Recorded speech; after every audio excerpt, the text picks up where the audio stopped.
Halo Sobat Film semuanya, apa kabar? Seperti biasa saya doakan semoga semuanya diberi kesehatan dan kelancaran. Kali ini saya akan membahas sebuah film yang cukup seru. Film yang diangkat dari sejarah Korea ini menceritakan tentang dominasi pasukan Lee Simin atau dikenal dengan nama Kaisar Taizong pada masa kekuasaan dinasti Tang. Mereka mempunyai misi untuk menginvasi Korea dan menguasai kerajaan besar bernama Goguryeo. 어느 놈이 나의 소중한 것을 짓밟고 빼앗으려고 할 땐 내가 물러서는 법을 배우지 못한 걸. 우리에게 소중한 건 바로 저들이다. 저들을 지키기 위해 싸우자. Lalu bagaimana kisah selengkapnya? Langsung saja kita simak alur cerita dari film The Great Battle.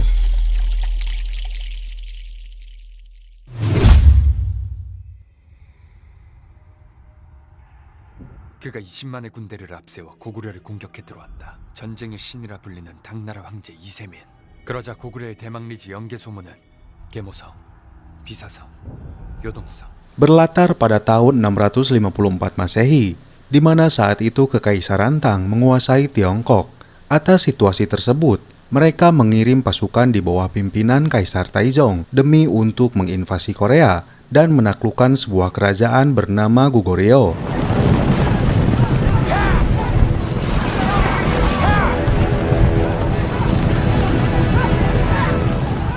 Saat itu pasukan Tang berniat untuk merebut sebuah benteng perbatasan strategis yang berada di sebuah wilayah bernama Gunung Jupil, Korea, hingga pihak kerajaan Goguryeo langsung melakukan aksi perlawanan untuk menyerang pasukan Tiongkok.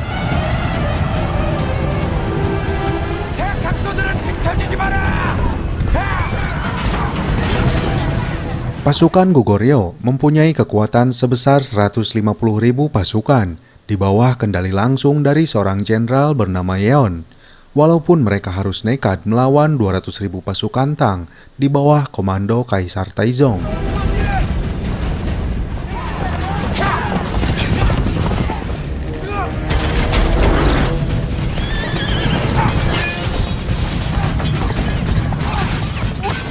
Pada awal peperangan, pasukan Goguryeo terlihat mendominasi pertempuran.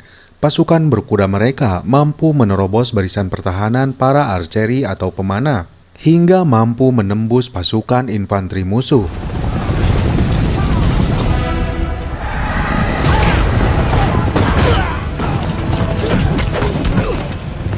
내가 뭐라고 했나?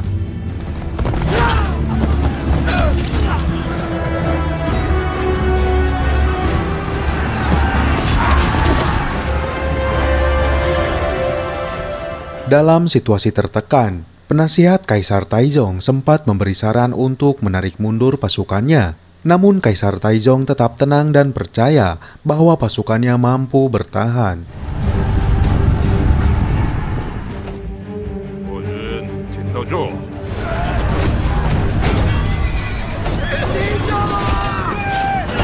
Sementara para petinggi Goguryeo merasa di atas angin karena pasukannya mampu bertempur secara maksimal.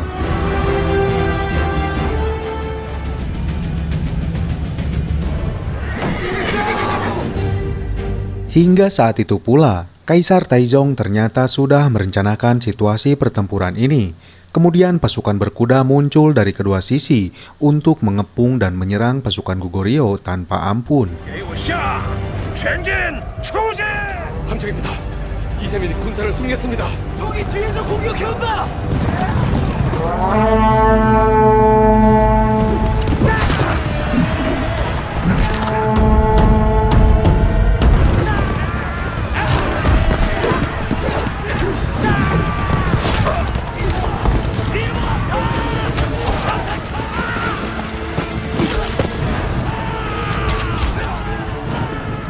Melihat situasi yang kian terpuruk, akhirnya Jenderal Yeon memerintahkan semua pasukannya untuk mundur dari medan pertempuran. Karena dia menyadari banyak sekali korban di pihaknya hingga menyisakan 10.000 pasukan. 15만 군사 중 대부분은 전투 중에 죽었다. 제 10,000명이 되질 않습니다.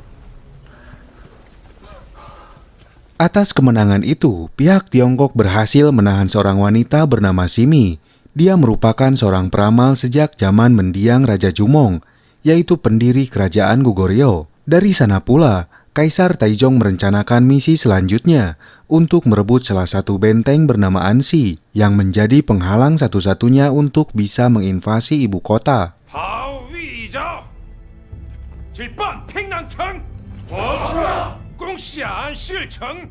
Mereka mulai merencanakan strategi perang tanpa pertumpahan darah demi bisa merebut benteng Ansi yang diperkirakan mempunyai kekuatan yang sangat lemah, yaitu dengan cara memanfaatkan Simi yang diketahui mempunyai hubungan khusus dengan komandan Ansi yang bernama Yang Manchun. Diketahui Manchun adalah satu-satunya komandan yang dianggap sebagai pengkhianat oleh Jenderal Yon. Karena faktanya, Manchun menolak pengakuan Jenderal Yon sebagai pemimpin Goguryeo setelah mendiang Raja Jumong wafat akibat kudeta yang dilakukan Jenderal Yon.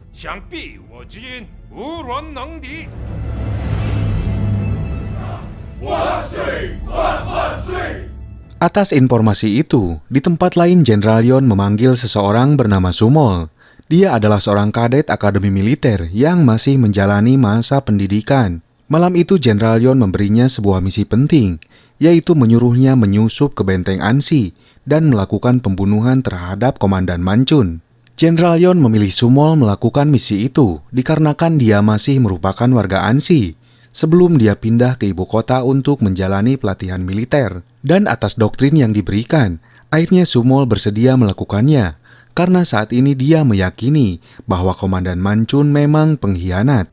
마지막 남은 군사들을 평양성에 모아 그렇지만 성민들은 안시성은 Sumol mulai berangkat menggunakan kuda untuk menuju desa Ansi dan melakukan misinya itu. Walaupun di tengah perjalanan, dia bertemu dengan dua orang prajurit Goguryeo yang memintanya untuk mengajak mereka ikut bergabung bersama benteng Ansi. 칼을 거두시오. 같은 고구려 사람이요. 누구냐? 다시 싸우겠소. 우리를 데려가 주시오. 우리도 같이 갑시다. Hingga keesokan harinya, mereka telah sampai di wilayah perbatasan dan bertemu dengan 3 orang warga Ansi. Mereka terlihat sedang berusaha mendorong gerobaknya yang terjebak ke dalam lumpur, hingga mereka pun membantunya.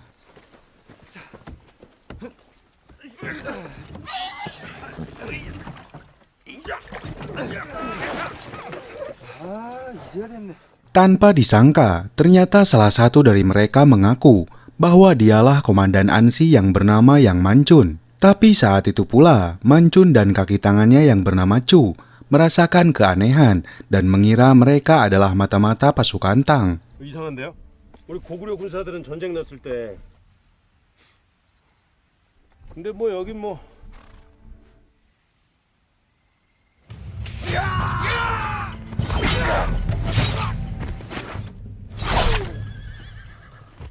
Sumol sangat terkejut saat mengetahui ternyata kedua prajurit itu adalah mata-mata pasukan Tang.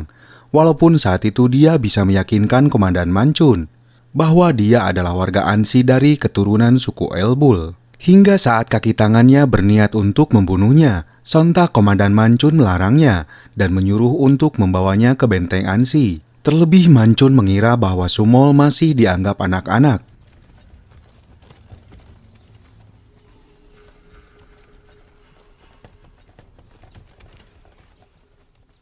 Sesampainya di benteng Ansi, Sumol melihat sesuatu yang di luar perkiraannya.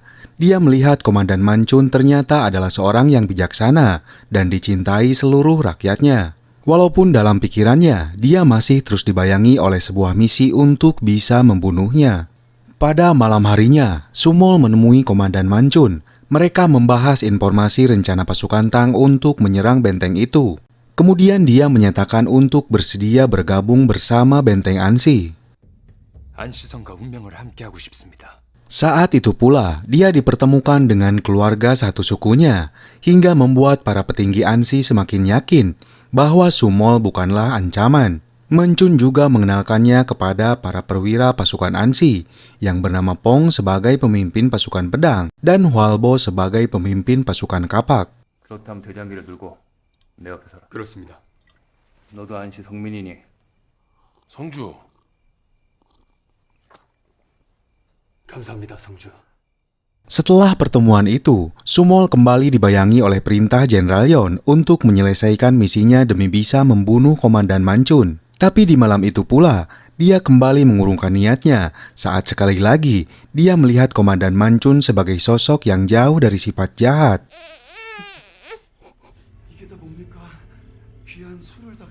성 안에 새 생명이 탄생했는데, 안 할 수 없지. 거기다 고기까지.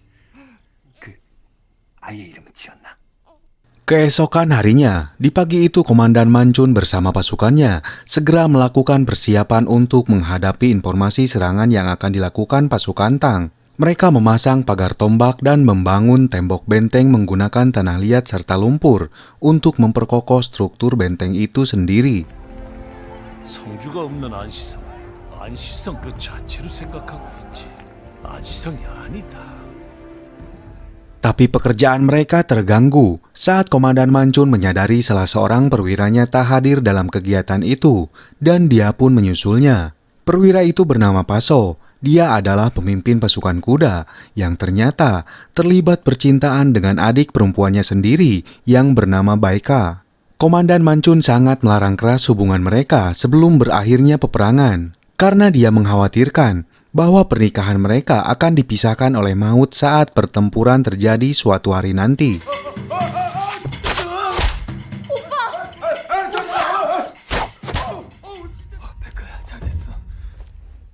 Singkat cerita, beberapa hari kemudian pihak Benteng Ansi melihat beberapa pengintai dari pihak pasukan Tang. Mereka sengaja melakukan pengamatan terhadap Benteng Ansi.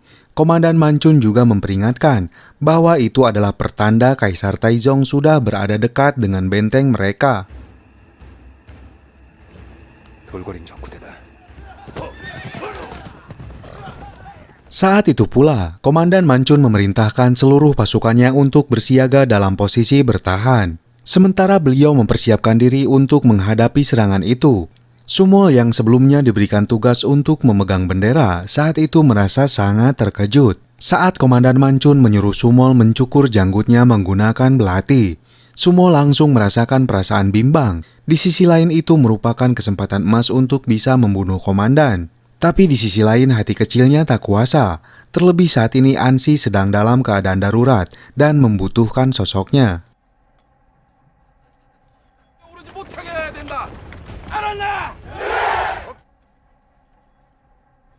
어깨를 맞다고 간격을 좁혀!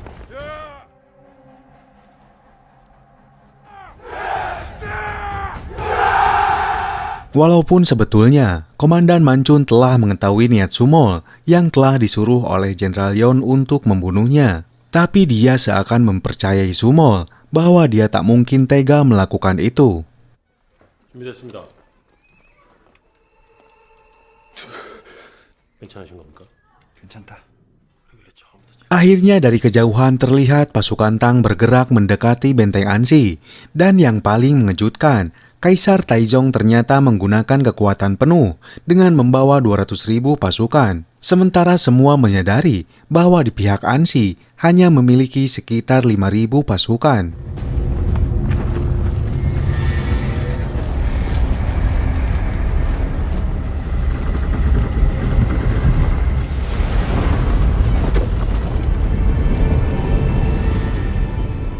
Atas situasi itu, semua pasukan Ansi merasakan kekhawatiran.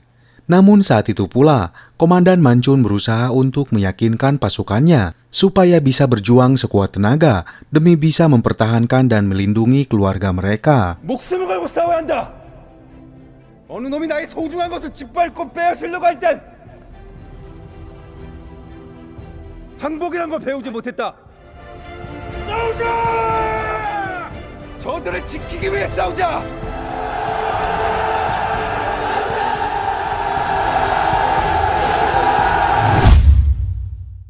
Dalam serangan pertamanya, Kaisar Taizong memerintahkan pasukan trebuset atau pelempar batu untuk menggempur benteng Ansi yang diperkirakan sangat rapuh. 진공! 진공!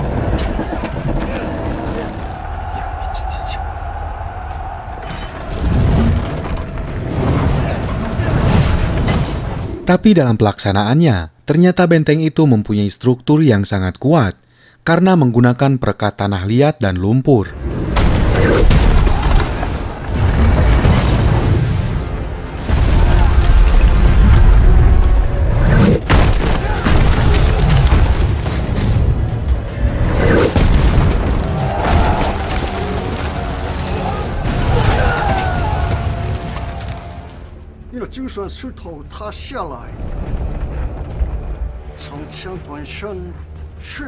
Kegagalannya itu membuat Kaisar Taizong semakin penasaran.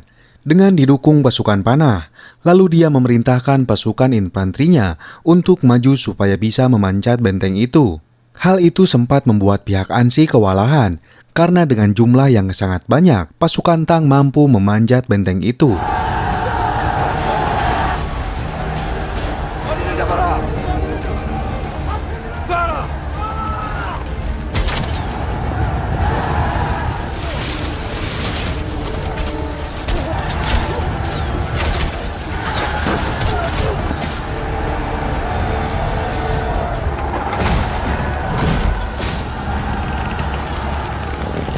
Pertarungan terjadi begitu sengit, namun Komandan Mancun masih tetap terlihat tenang dan menyuruh pasukannya mempertahankan posisi. Sementara pasukan pendobrak sudah mulai terlihat mendekati pintu utama.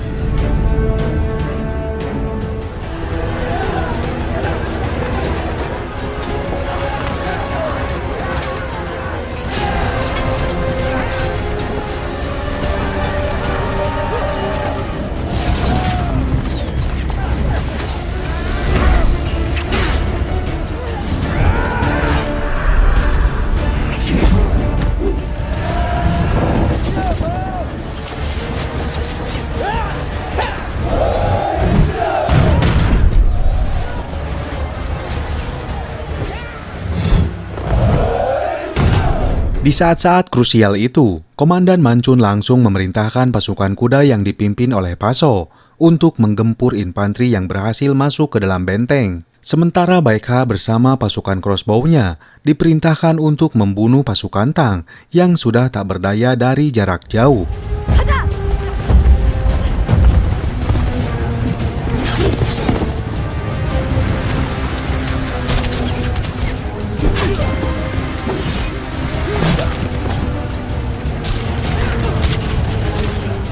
Ketegangan kembali terjadi saat pasukan Battering Ram atau pendobrak pintu berhasil membobol pintu utama. Sumol terlihat sangat ketakutan karena dia tahu saat itu benteng berhasil dibobol musuh. Tapi dengan tenang, Komandan Mancun meyakinkannya karena dia telah merencanakan sesuatu atas situasi ini.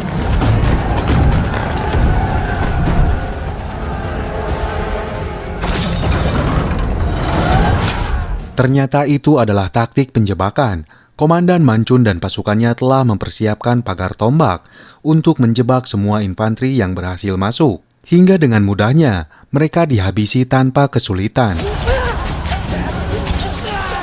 Tak mau ambil resiko, Komandan Mancun akhirnya menggunakan strategi terakhir untuk bisa melumpuhkan infanteri pasukan Tang dengan cara melakukan formasi menutup, yaitu merapatkan semua pasukan untuk mendorong musuh hingga terjatuh.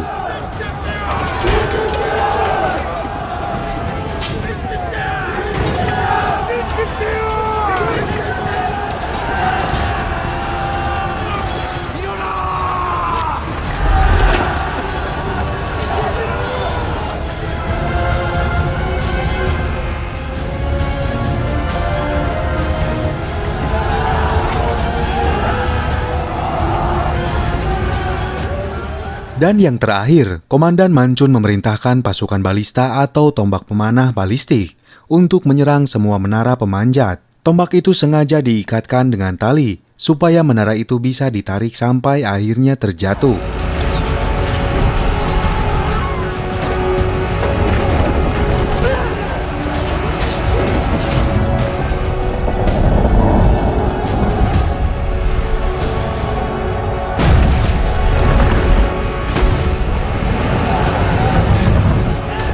Pasukan infanteri musuh terlihat kewalahan hingga sebagian dari mereka melarikan diri. Melihat hal itu, Kaisar Taizong langsung memerintahkan pasukannya untuk mundur dan mengakui kekalahan dalam pertempuran hari ini.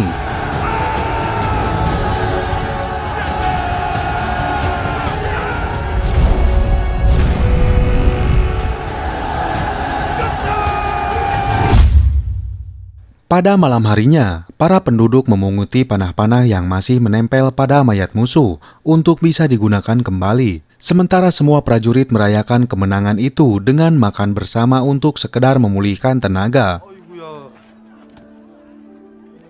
아이고 먹어. 먹어야 힘을 주는 거야.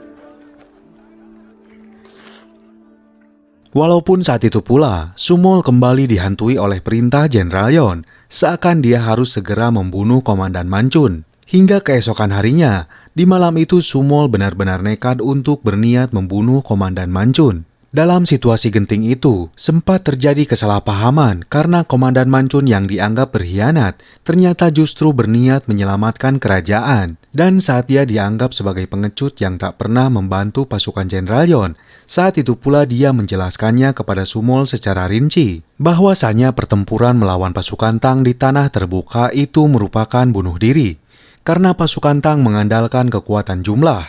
Alasan itulah yang membuat Komandan Mancun tak pernah memberikan bantuan kepada Jenderal Yon, karena dia mengira akan lebih penting untuk mempertahankan benteng Ansi dibanding harus mengirim semua pasukannya untuk mati sia-sia. 그라도 대망리지를 따르겠다고 대답해어서! 이성을 지킬 뿐이다. 양만춘이 반역자. 결국은 너와 안시성이 무너질 Saat itu pula mereka akhirnya dikejutkan oleh Chu yang memberitahu bahwa pasukan Tang kembali menyerang malam itu. Mereka pun langsung melupakan kejadian itu dan bergegas untuk melakukan pertahanan dari serangan pasukan Kaisar Taizong.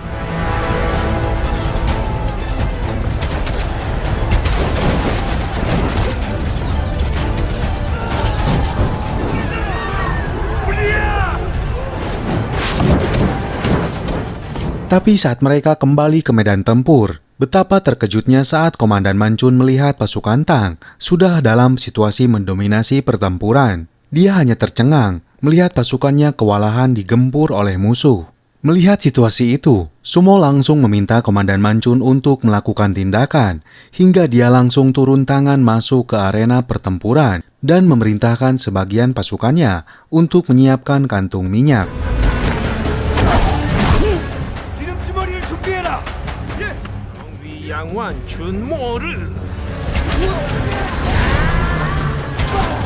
Semua kantung minyak itu akan digunakan untuk menghancurkan Helepolis atau menara pembawa pasukan yang saat itu berhasil mengirimkan pasukan dalam jumlah banyak untuk masuk ke atas benteng. Hingga akhirnya satu persatu Helepolis itu berhasil dihancurkan.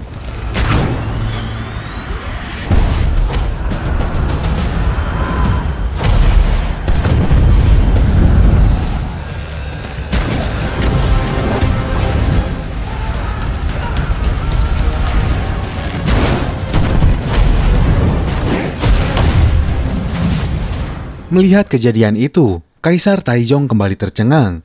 Dia seakan tak percaya bahwa benteng kecil selemah itu mampu menahan serangan pasukannya untuk kedua kali. Hingga di malam itu, dia kembali menarik pasukannya untuk mundur. Namun dia tak habis akal. Keesokan harinya Kaisar Taizong kembali merencanakan strategi demi bisa membumi hanguskan benteng Ansi. Bersama amarahnya, dia menyuruh Simi si wanita peramal itu untuk datang ke benteng Ansi dengan tujuan untuk meyakinkan Komandan Mancun bahwa Simi telah mendapatkan ramalan akan kekalahan benteng Ansi. Hingga dia menyuruh Komandan Mancun untuk menyerah dan tunduk kepada Kaisar Taizong.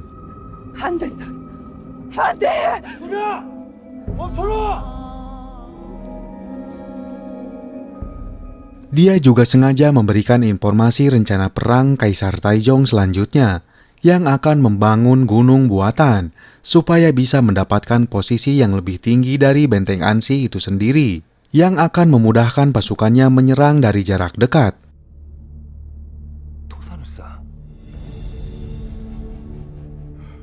Ternyata Kaisar Taizong benar-benar melakukan strategi ambisiusnya itu. Dia mengerahkan seluruh pasukannya untuk membuat gunung buatan yang menghadap langsung ke benteng Ansi. Dengan kekuatan jumlah pasukannya itu, mereka mengklaim mampu menyelesaikan proyek gunung buatan itu dalam waktu 2 bulan. 산을 쌓을 모양인데요.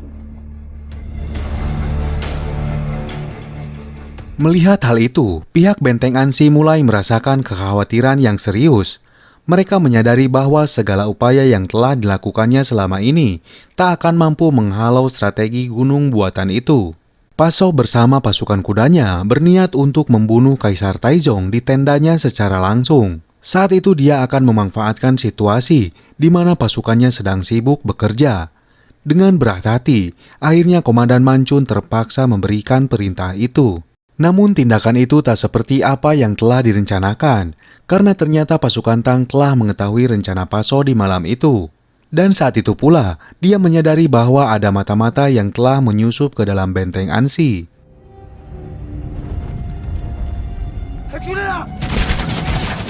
Dalam keadaan sekarat, Paso berhasil pulang dan memberitahukan kejadian itu kepada komandan. Semua terkejut saat mendengar ada mata-mata di pihaknya selama ini.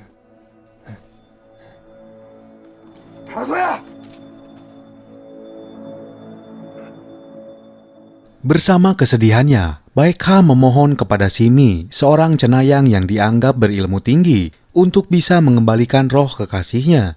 Tapi saat itu pula, dia mengakui bahwa dialah mata-mata yang telah membocorkan rahasia penyerangan itu kepada Kaisar Taizong. 내가 알렸어요.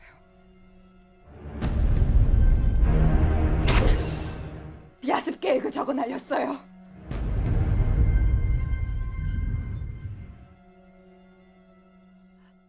Komandan Mancun marah besar. Walaupun dulu dia pernah menjadi kekasihnya, tetapi hukum tetap harus ditegakkan, hingga akhirnya Sumol membunuhnya tanpa perintah.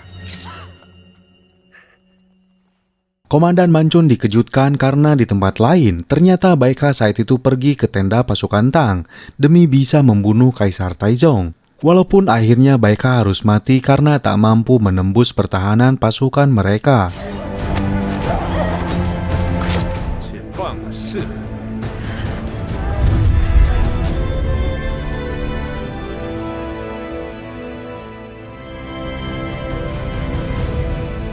Atas kejadian tersebut, di malam itu pula Sumol pun pergi tanpa pamit. Keesokan harinya, pihak pasukan Tang mengklaim bahwa gunung buatan itu akan selesai dalam waktu 10 hari lagi. Sementara di pihak Benteng Ansi, masih belum juga terlihat strategi antisipasi untuk menanggapi hal itu. Hingga saat komandan melihat anak-anak sedang bermain tanah, dia mendapatkan inspirasi tentang pembuatan terowongan bawah tanah. Kemudian dia langsung mengumpulkan para penduduk yang berprofesi sebagai ahli penambang, karena dia merencanakan untuk membuat terowongan besar tepat di bawah gunung buatan itu, dengan tujuan untuk bisa merobohkan gunung itu dari bawah tanah.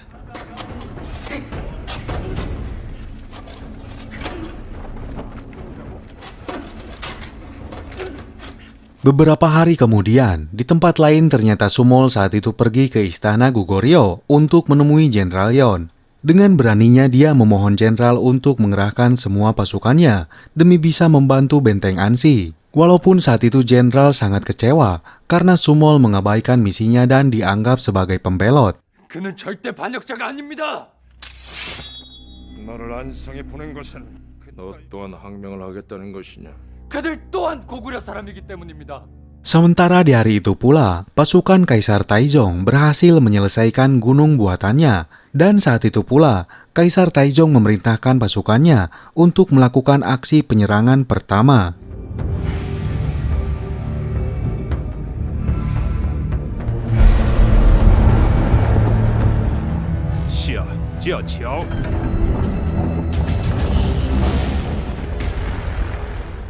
Kekacauan terjadi saat para penambang kesulitan untuk membakar tiang penopang terowongan supaya bisa merobohkannya, karena ternyata terowongan itu dipenuhi air resapan hujan. Hingga seorang penambang bernama Wudei memutuskan untuk merobohkannya dengan kapak dan melakukan aksi bunuh diri bersama penambang lainnya.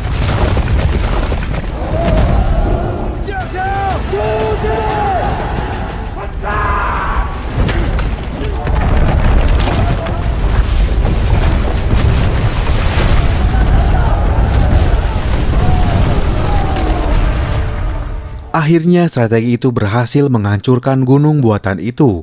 Dan di saat itu pula, Komandan Mancun memerintahkan pasukannya untuk merebut gunung tersebut. Hingga hal itu membuat Kaisar Taizong tercengang dan seakan tak percaya dengan apa yang telah terjadi.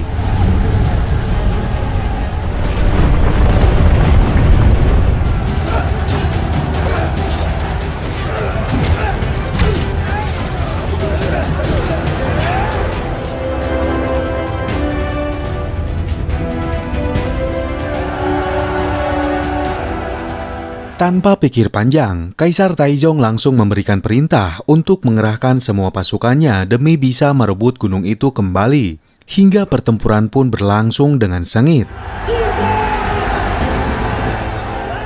방어 태세를 갖추어라.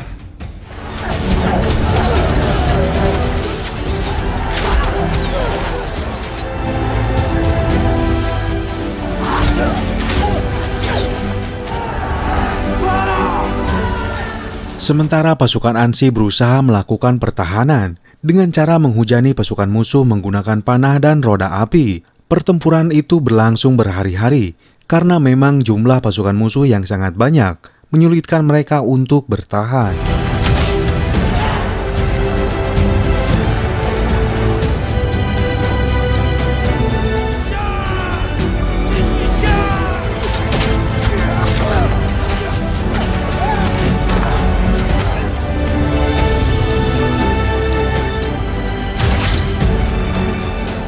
Komandan Mancun terus menyerang pasukan Taizong dengan panah, membuat tangannya terluka akibat terus-menerus menggunakan panah tanpa henti. Hingga salah satu pasukannya memberitahukan bahwa amunisi panahnya sudah semakin menipis. Dari sana komandan langsung memerintahkannya untuk membawakan busur panah pusaka milik peninggalan mendiang Raja Goguryeo, yaitu Raja Jumong.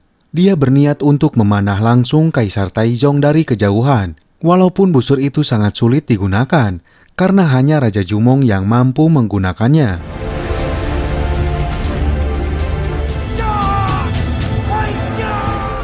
Tapi dengan tekad dan semangatnya, akhirnya Komandan Mancun mampu menarik busur panah itu dan melesatkan panah obsidian jarak jauh tepat mengenai mata Kaisar Taizong.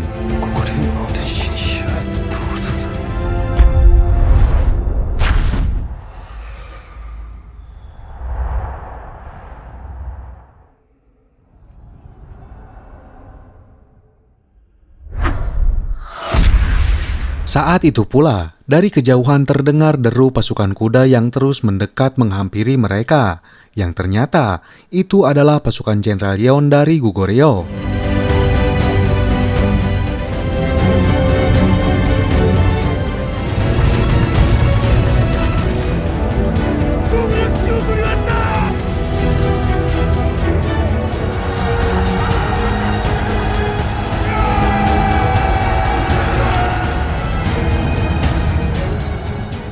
Ternyata Sumol berhasil meyakinkan Jenderal Yeon dan akhirnya bersedia membantu pasukan benteng Ansi dari kebrutalan serangan pasukan Kaisar Taizong. Hingga singkat cerita, pihak benteng Ansi berhasil mempertahankan keutuhan wilayahnya.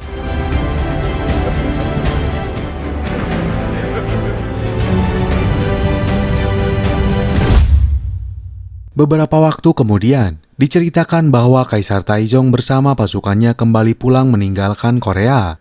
Dia akhirnya meninggal akibat luka di matanya, dan sebelumnya, dia memberikan mandat untuk jangan sekali-kali menyerang benteng Ansi. Sementara itu, di dalam kedamaian warga Ansi, Sumol terlihat berpamitan kepada Komandan Mancun untuk melanjutkan pendidikan militernya di ibu kota Goguryeo.